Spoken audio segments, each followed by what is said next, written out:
అందుకే మా అక్కలకు ఒక్క మాట చెప్పదలుచుకున్నా, మన జీవితాలలో మార్పు రావాలి, మన బ్రతుకులు బాగుపడాలి, మనం భవిష్యత్తులో గొప్ప వాళ్ళం కావాలి అనంటే మన పిల్లలు చదువుకోవాలి. మన పిల్లలు చదువుకోవాలంటే పాఠశాలలు ఉండాలి, పాఠశాలలకు వెళ్ళడానికి అవసరమైన వసతులు ఏర్పాటు చేయాలి. అందుకే ఈనాడు అక్షయ పాత్ర వాళ్ళతో మాట్లాడి కొడంగల్ నియోజకవర్గంలో దామన్నా 312 పాఠశాలలు ఉన్నాయి.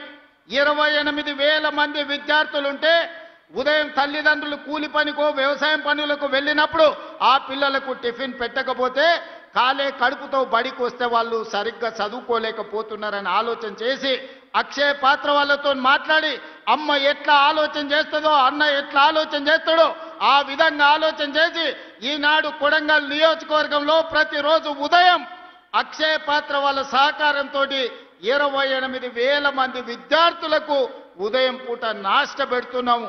ఈ సంవత్సరం బడికి 5,000 మంది విద్యార్థులు పెరిగినరు.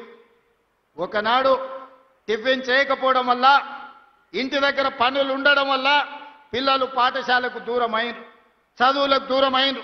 అందుకే ఆలోచన చేసి నా కొడంగల్ నియోజకవర్గంలో ఏ ఒక్క విద్యార్థి కూడా ఆకలితో బాధపడకూడదు, ఆకలితో బడికి రాకూడదు, ఆకలితో చదువు మీద శ్రద్ధ కోల్పోకూడదని ఆలోచన చేసి ఈనాడు ప్రతి పాఠశాలలో 312 పాఠశాలల్లో 28,000 మందికి ప్రతిరోజు ఉదయం ఒక మంచి నాష్ట పెట్టి వాళ్ళ ఆరోగ్యాన్ని కాపాడడమే కాకుండా వాళ్ళ ఆకలి తీర్చే ప్రయత్నం చేస్తున్నాం. ఇది సరిపోతుందా అంటే సరిపోదు. అందుకే ఈనాడు ఈ ప్రాంతంలో ఈరోజే మనం ఈరోజే పునాది రాయి వేసుకున్నాం. మధ్యాహ్న భోజన పథకాన్ని కూడా ప్రారంభిస్తున్నాం. కొడంగల్ నియోజకవర్గంలో ఏ ఒక్క విద్యార్థి కూడా అమ్మ కోసం ఎదురు చూడాల్సిన పని లేదు. అమ్మలాగా ఈ రాష్ట్ర ప్రభుత్వం మధ్యాహ్న భోజనం పథకాన్ని అమలు చేసి ఆ పిల్లల ఆకలి తీర్చి ఆ పిల్లలు చదువుకోవడానికి, ఆ పిల్లలు దేశ భవిష్యత్తుకు పునాదులు వేయడానికి, తెలంగాణలో పునర్నిర్మాణంలో భాగస్వాములను చేయడానికి మధ్యాహ్న భోజన పథకానికి కూడా ఈ రోజు మనం ఇక్కడ ప్రారంభోత్సవ కార్యక్రమం చేసుకున్నాం.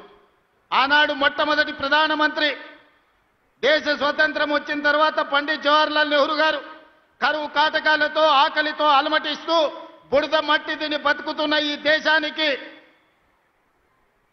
ఇరిగేషన్, అదే విధంగా ప్రపంచ దేశాలతో పోటీ పడడానికి ఎడ్యుకేషన్ ఒక విధానంగా తీసుకున్నాడు.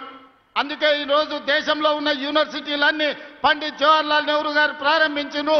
ఈనాడు పెద్ద పెద్ద ప్రాజెక్టులు బాక్రానంగా నుంచి మొదలు పెడితే నాగార్జున సాగర్ వరకు, శ్రీశైలం వరకు, ఎస్ఆర్ఎస్పి వరకు తెలంగాణలో ఉన్న ప్రాజెక్టులు, సాగునీటి ప్రాజెక్టులను మొదటి ప్రధానమంత్రి పండిత్ జవహర్లాల్ నెహ్రూ గారు ప్రారంభించారు. ఆయన విధానం ఈ దేశానికి అందించిన గొప్ప వరం ఎడ్యుకేషన్ అండ్ ఇరిగేషన్. ఈ రెండింటిని మొదటి ప్రాధాన్యత కింద తీసుకున్నాడు. ఆ స్ఫూర్తితో ఈనాడు నా కొడంగల్ నియోజకవర్గానికి అదే స్ఫూర్తిని అందించాలి, ఎడ్యుకేషన్ అండ్ ఇరిగేషన్ ని మొదటి ప్రాధాన్యత కింద తీసుకోవాలని ఈనాడు నా కాన్స్టిట్యున్సీకి మెడికల్ కాలేజ్ తీసుకొచ్చుకున్నాం, వెటర్నరీ కాలేజ్ తీసుకొచ్చుకున్నాం, అగ్రికల్చర్ కాలేజ్ తీసుకొచ్చుకున్నాం, పారామెడికల్ కాలేజ్ తీసుకొచ్చుకున్నాం, నర్సింగ్ కాలేజ్ తీసుకొచ్చుకున్నాం, ఫిజియోథెరపీ కాలేజ్ తీసుకొచ్చుకున్నాం, ఇంజనీరింగ్ కాలేజ్ తీసుకొచ్చుకున్నాం, ఐటీఐ తీసుకొచ్చుకున్నాం, ఏటీసీలను తీసుకొచ్చుకున్నాం, జూనియర్ కాలేజీలను తీసుకొచ్చుకున్నాం, డిగ్రీ కాలేజీలను తీసుకొచ్చుకున్నాం. అదే విధంగా ఈ రాష్ట్రంలో లేని సైనిక్ స్కూల్ ని రాష్ట్రం మొత్తం మీద ఒకే ఒక్క సైనిక్ స్కూల్ ఉంటే ఆ సైనిక్ స్కూల్ ఈనాడు కొడంగల్లో ప్రారంభించుకోబోతున్నాం. ఇది మా ఎడ్యుకేషన్ పాలసీ. రేపటి తెలంగాణ పునర్నిర్మాణంలో నా కొడంగల్ నియోజకవర్గం మా సోదరులు, మా అక్కలు, మా చెల్లెళ్ళు వాళ్ళ పిల్లలని భాగస్వాములను చేయడానికి ఈనాడు 5,000 కోట్ల రూపాయలతోని మా ఎడ్యుకేషన్ క్యాంపస్ ని ఈ రోజు మేము నిర్మించుకుంటున్నాం. ఇవన్నీ ఈనాడు ఏమి ఖర్చులకు ఇచ్చినా తెల్లారికి ఖర్చు అయిపోతుంది. తరగని ఆస్తి విద్య ఒక్కటే.